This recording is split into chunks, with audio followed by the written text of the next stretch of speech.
Happy Thursday morning, everybody. I am Matt Scalisi, joined by Ben Flanagan, as always, here on Bammers, our show where we get into the minds of the Alabama fan base. We talk about what you, the fans, are interested in and what you're talking about.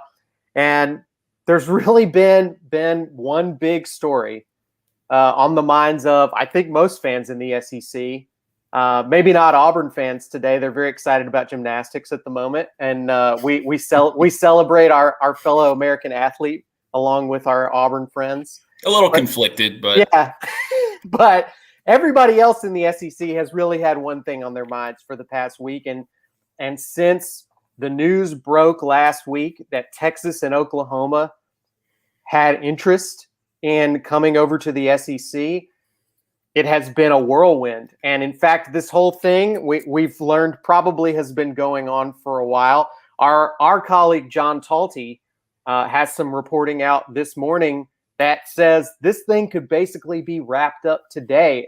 According to John's report, it says the SEC presidents and chancellors are going to meet today at 4 p.m. Central and basically vote as to whether or not to extend an official invitation to Texas and Oklahoma. It's fully expected that they will at this point. There does not seem to be opposition to it. I think Texas A&M's a little grumpy about it, but they're ultimately going to go along with it like everybody else. So, Ben, I felt like this was a good opportunity to ask you and obviously get opinions from our fellow fans out there, from Bama fans who watch this show. Get in the comments and tell us your opinions on this as well, and we'll put them up on the screen. But we got to talk about this, Ben. We have to talk about this move and what it's going to change about the experience of being a Bama fan, if it will at all. But I guess I'll ask you first, just to start us off, what were your initial thoughts when this news broke last week? Because we haven't had a chance to talk about it. Yeah. My initial thoughts, the first thing I thought of was it feels kind of like when Kevin Durant left Oklahoma City for the Golden State Warriors, like right after Oklahoma City blew a 3-1 lead to the Golden State Warriors and lost to them in the playoffs. And then it was just like, okay, well, I'll just join the Golden State Warriors, I guess. But that was just like the surface level reaction. But this is just such a almost cataclysmic summer in college football, Matt. Like, I guess more specifically the SEC, you've got Texas and Oklahoma trying to join up, likely joining up. You've got the whole name, image, likeness thing where, God forbid, kids are finally making money without looking over their shoulders. And not to mention the whole vaccination conversation. Sure. And that's obviously another topic for another day. Outbreak Alabama, stories from a pandemic. Texas is this mega institution in college sports, obviously, let alone college football. So it'll shock the system of the SEC when they become a part of it, with all the baggage, good and bad, that they bring to the mix. And that doesn't even account for Oklahoma, one of the most storied programs in college football history, an annual contender in the college football playoff, a Heisman Trophy, an NFL #1 draft pick conveyor belt, basically. So there's no doubt that adding these two programs is going to class up a joint that's already widely regarded as the cream of the crop. So the news is just that, or I guess the initial reaction is just, look, it's rich getting richer, and the rich will always get richer at this level of sports. For sure. And already comments pouring in from fans. I'll highlight just a couple of them here. Sean Williams says, Nick will keep winning championships. It doesn't matter. And I have seen that reaction from a lot of people of literally, they don't think it's going to make a difference at all. But we're also seeing kind of the opposite perspective of that. And Sherry has this opinion, says, I don't like it. The SEC eat their own. I like the competition outside the conference. So, I think there are a wide variety of of feelings about this. And I think one thing that I think most people won't necessarily debate at this point, I think most people would agree with this. Not everybody can win. Even in a system where we're talking about expanding to a 12-team playoff, I think even still, a big part of what has made Oklahoma into what they are is winning conference championships and dominating their league. Now, they don't do it every year, but they do it a lot. And I think that's part of what has built them into the powerhouse they are. No matter how many teams from the SEC can make the playoffs, only one of them can win the conference. Only one of them can be considered the dominant program in their conference at a given time. And so I do think there's some of a zero-sum game here. Like, can everybody still be pretty good with all these programs in the same league together? Yes. Can they all be what they are right now? I don't think it's possible. I think by necessity, either, and look, I think Texas obviously has a lot of clout, a lot of power they're bringing to the table. But in terms of Oklahoma and Alabama, who I think are, as you said, very clearly the dominant teams in their leagues for the last 10 years, I don't think that can continue if they're both in the same conference. I think by nature, one of those two programs is going to have to take a dip. Well, look, I mean, as it relates to Alabama, is any of this a threat to Alabama? Perhaps long term, yes. We have discussed many times on this show what the future might look like when someone else comes in and takes over as leader of the program and face of the program. And Texas and Oklahoma will cast a very large shadow over that future and give whomever it is in line all they can handle down the road, right? But as long as Nick Saban is coach at Alabama, as long as he continues to grow the program and the university in meaningful ways that influence greater SEC, greater college football, as long as he's there to build and rebuild rosters and coaching staffs, Alabama will remain in contention for national championships and at the top of the college football mountain. So that gets to the whole hypothetical issue of whenever Nick Saban retires, what might happen? We get into the prediction game. Things obviously change. We have no idea who his successor will be. That's not a discussion that Alabama fans are ready or willing to have right now, all things considered. And he has in no way indicated that it's happening anytime soon. But I do wonder that if and when he does retire, I wonder if he'll remain a part of of Alabama athletics, right? Like he'll have options. Like he could go on to do, he could go on and seek like a commissioner type role on a grander scale. He could be an analyst at ESPN if he wants to. He could keep selling cars, Matt, but he has said many times that he is fearful of a day when he is no longer part of a team that is competing. So that all that is to say that long term, if Saban is part of the program in any capacity, Alabama will be fine. Yeah, I do think that in the short term, Alabama is going to be fine. And we don't know. I mean, the proposal here, by the way, is that Texas and Oklahoma would join the SEC in 2025. That said, a lot of people who are familiar with this situation and have been reporting on it say they wouldn't be surprised if some negotiations are made that makes that speed up, that makes that happen sooner. So still a decent chance that Nick Saban is going to be coaching in a version of the SEC that has Texas and Oklahoma in it. I think this is a real interesting point to bring up here from Pinnacle Perception on YouTube. Says Clemson and other schools are going to get an even easier road to the playoffs now. And I think I understand that a little bit, but I would say what most people are expecting. I mean, if you were paying attention about 10 years ago, the last time this all happened, the last time there was a conference realignment, it didn't just stop at one move. There were a lot of things that happened, and it set off a chain reaction. And I think it's possible that when people start to see how much money the SEC is about to be making, Clemson might not be happy just sitting over there in the ACC and winning their conference every year and getting an easy road to the playoffs. They might want to taste of some of that big money too. I don't know if that means Clemson starts asking around for an invitation. I don't know if they try to recruit other programs into the ACC, but I think it's pretty safe to assume the way things are is not going to stand pat right now. I mean, big things are about to happen as a result of this move.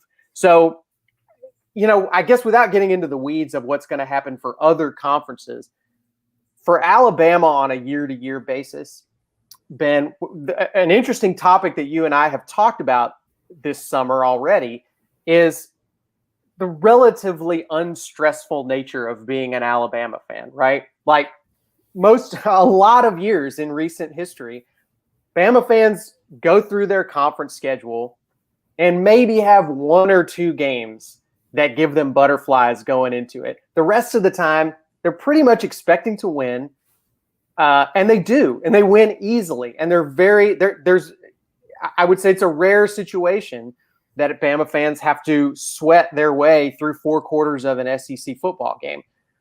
You add in 2 programs that can recruit like Texas and Oklahoma, can hire coaches like these two, whatever we want to say about Texas and what they've accomplished.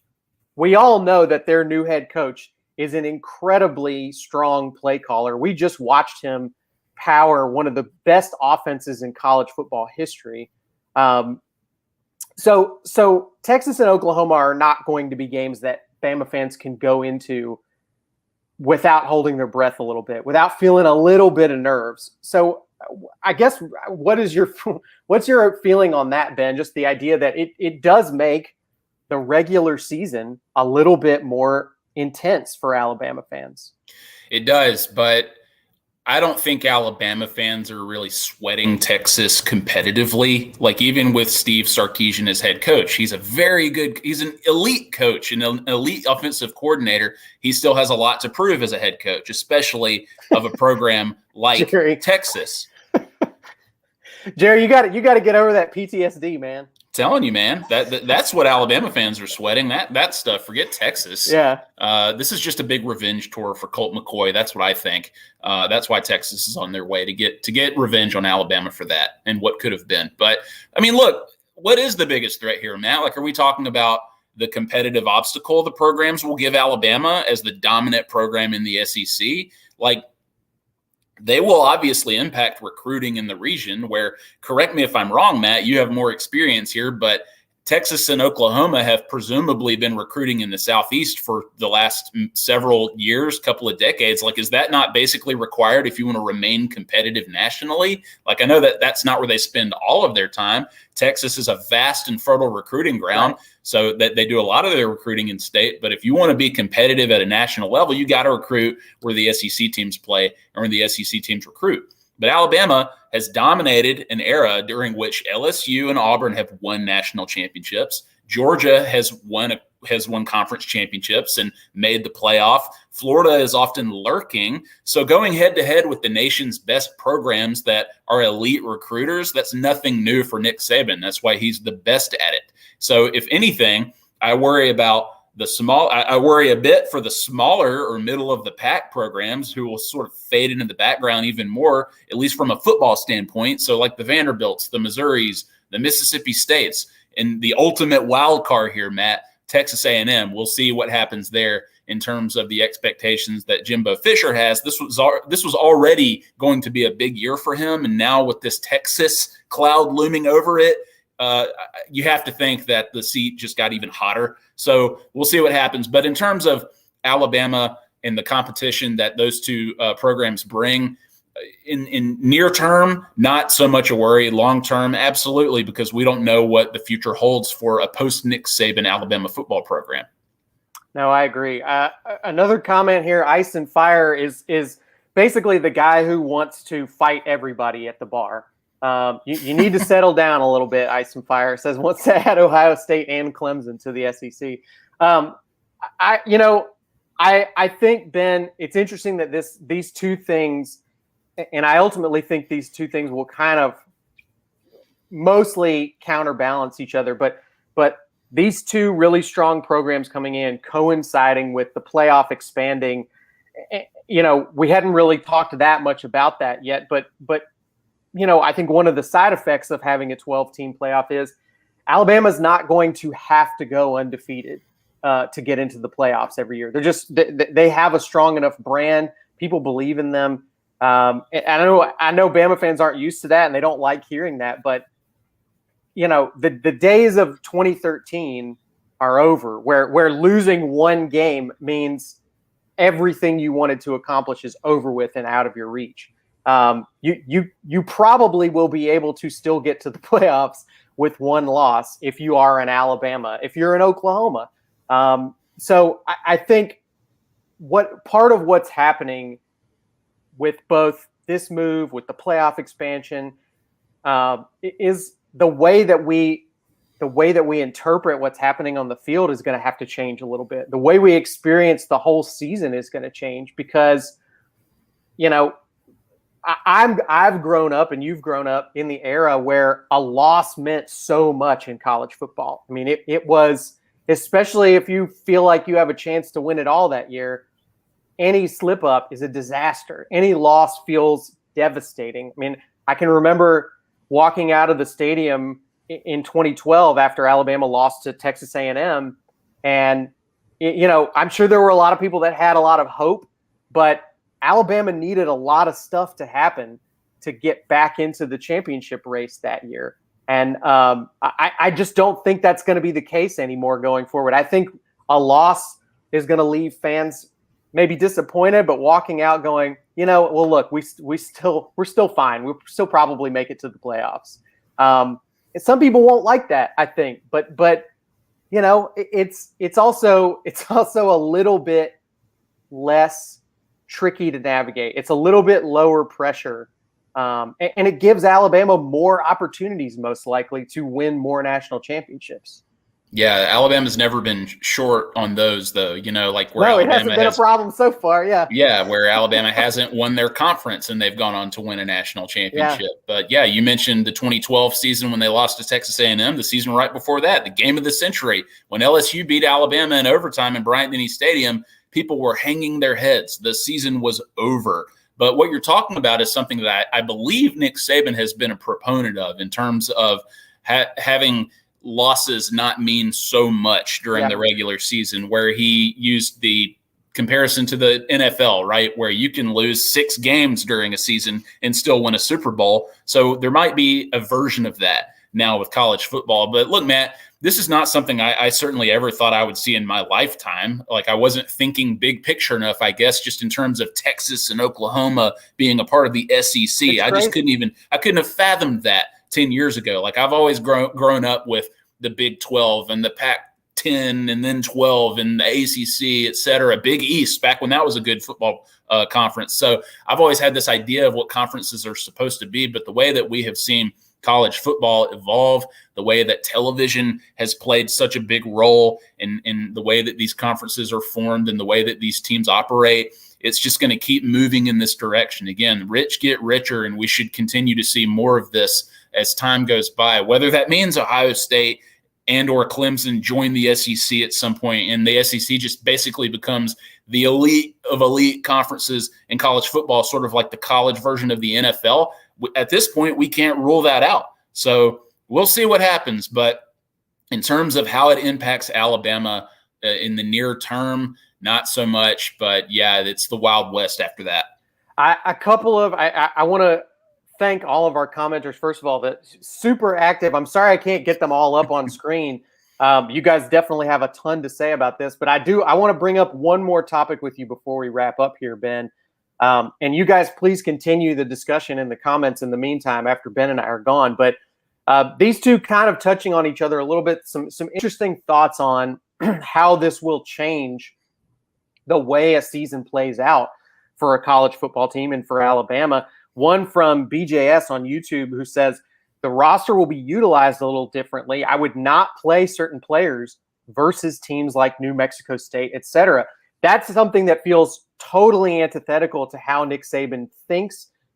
He hates any suggestion that they might not be taking a lesser opponent seriously. But it's a great point to make that if you can afford a loss, if you can afford an unimpressive win, why would you put players at unnecessary physical risk? And then kind of dovetailing with this comment is one from Rob Robertson. And this is a little bit more explosive here, but says Alabama will be throwing the Auburn game a lot of years in order to rest up for the playoff gauntlet. Regular season is diminished with the new playoffs and expansion. So a couple of interesting thoughts there, Ben, on the idea of moving from this period where Nick Saban was really emphatic that every game mattered, that you have to respect every opponent.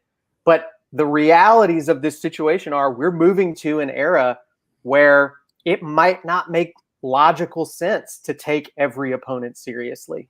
Yeah. And look, if the math is on your side, then why would you risk it? Right. Like I've felt that prior to this, right? Where you have these quote unquote cupcake games, which we've talked about here as just being fertile ground for injury, where you should probably hold your players out when you're playing teams that you're going to beat, even with your third team. I don't know. That's a whole nother thing.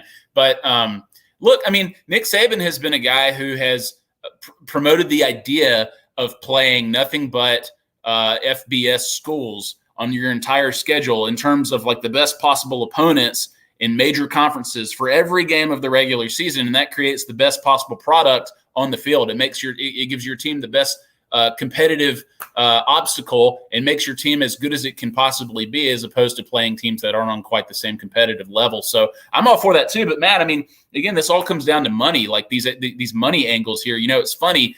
People around Alabama and certainly in Tuscaloosa may have seen the news that a longtime bar, this bar called Egan's that was on the corner of University Boulevard and Red Drew Avenue on the Strip in Tuscaloosa, is closing after 40-something years. A new bar is going to take over right there in the heart of the Strip. I was talking to the new owner, co-owner of this bar, and he was ecstatic about the Texas and Oklahoma addition to the SEC in terms of what kind of games that would set up down the road, home game-wise, bringing those programs, bringing those fan bases in for extended weekends in Tuscaloosa and the kind of economic impact that's going to have. And that's on top of the home and home series that Alabama have scheduled down the road when they are going to be bringing in fan bases like Ohio State and help me out here, Matt, like Oklahoma State, Notre Dame, Wisconsin, et cetera. I mean, name the biggest of the big are on there. Exactly. All these huge teams are going to make the conference better, not just competitively, but they're also going to stimulate the economy to a degree. So this is just, again, money is follow the money, as the famous saying goes. Like that's what I think is most important to the people who are making these decisions here, obviously. But from a competitive standpoint, I think it's probably going to make the product on the field that much better. All right. Well, thank you, Ben, for joining us. I know we got to get you out of here. You've got some news to go cover, but thanks to everybody in the comments. A super active comment discussion thread today. We will definitely be talking about this topic a lot more going into the future. So you'll have your chance to talk about it with us again. So thanks to everybody. And we will talk to you guys again next week on Bammers.